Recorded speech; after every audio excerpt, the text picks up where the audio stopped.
I think one of the risk mitigators for the type of concept you're driving toward is you got to get the key question answered as David described first. But all private equity is not created equal. So part of it depends on how well you as management have done your own homework to figure out what the right private equity group might be in that particular industry. So I think that matchup is critical on the front end. The second comment just to this point is private equity does not run companies. They'll sit on the board, they'll control the companies, they will provide whatever value added they can to the management of the entity. But at the end of the day, they're investing in management teams, and so so if there are legitimate, good managers that want to do it in an industry in which that particular targeted private equity group invests, and that management team has at least covered the threshold issue of some basic level of discussion with the current owner, those would seem to me to be some of the right elements to at the inception of the transaction to at least give it something of an impetus to succeed. But the other thing to include in that is and that's why I was asking about whether the question was due diligence about private equity firms. Right. What is their horizon? Right. What will the projections look like? Where's the exit? And what happens if we don't timely meet the projections? Right. Part of that is saying to private equity, I'd like to talk to some other people, some of the other deals that you've done. No, not just the one that's the 1 in 100. I want to talk to some of the guys in the middle. Right. Yeah. Right. No question. Right. Which leads us kind of in. Yes, ma'am. Who vets PE firms? Who vets private equity firms? Who does the vetting? CPAs. We do. Lawyers. Well, investment bankers do. I mean, we can tell you. I mean, you know, an expert, someone who knows when to call an expert. Yeah, and a lot of it is we laugh and tell clients all the time is making sure if we're going to get you married to somebody, it's no different because you're fixing to partner up with somebody for a number of years, and you know who is it and how do they deal with things, and it's back to the comment of what kinds of covenants and ties and stuff come with the money, and how it works. And again, just making sure the clients understand up front, that they don't just give it to you and walk away.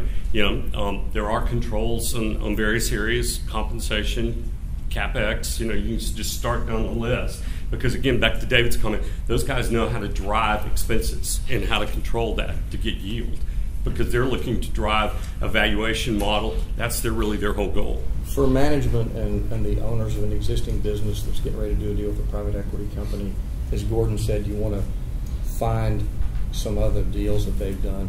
Typically, they might have done a deal that's very similar to your company, and that means they know the area and they know how to value it and they're comfortable with it. And you might talk to the management team.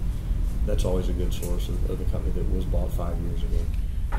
To give you an idea of the breadth and depth, we actually have a group across the nation that we deal with that is 25,000 private equity funds. I mean, that's a staggering number. Now, you got to break that down into slices by industry type: tech, oil and gas, real estate. What is it? Is it fully change of control, or do they want 100%? Is it minority? Do they do sub-debt mezz deals? There are all these different levels. I mean, we have one group, for instance, out of the Northeast that only does distressed deals. The company has to be in really bad condition financially, forbearance agreements with the lenders, all that kind of stuff. That's the only thing they're interested in.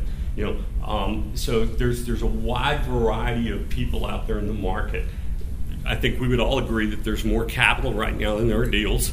And there's a huge amount of that. There's probably a little bit of overpaying. Would you agree right now going on?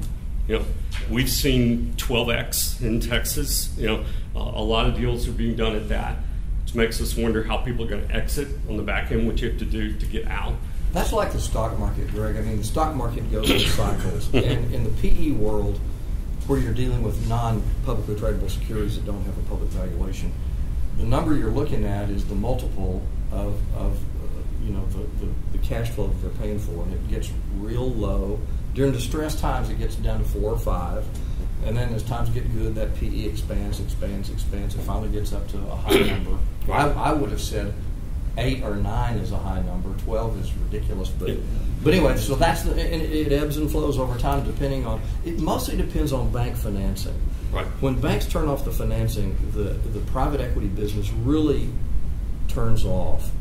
And the reason why is, well, I could show you the math, but you don't get the returns on equity that you need because you can't get enough leverage. So the business just comes to a halt. And the only thing that keeps the business going then is that prices have to come down. So, yeah, and another thing about the price private equity will pay is also industry specific. I would agree, absolutely. For example, in the oil and gas area, we just sold a very large a privately held service company out in Midland for 10x EBITDA. that's the hot area, isn't it? Right. Service. Yeah, exactly. So because there's only a certain number of critical assets in that space that a given player wants to own. So you really have to start, if you're management, going back to this whole management buyout concept, you really have to take a hard look. What industry are you in? I mean, is it a mature, staid industry where returns are predictable? Is it a growth industry? Where do I fit within that industry? What are my prospects? Do I have anything unique, really, to offer to an investor other than just a good, solid, steady business? Because all that's going to drive the source of the capital, the price you're going to pay for it, and the timing of the exit if you use third-party equity as opposed to your own personal cash and leverage.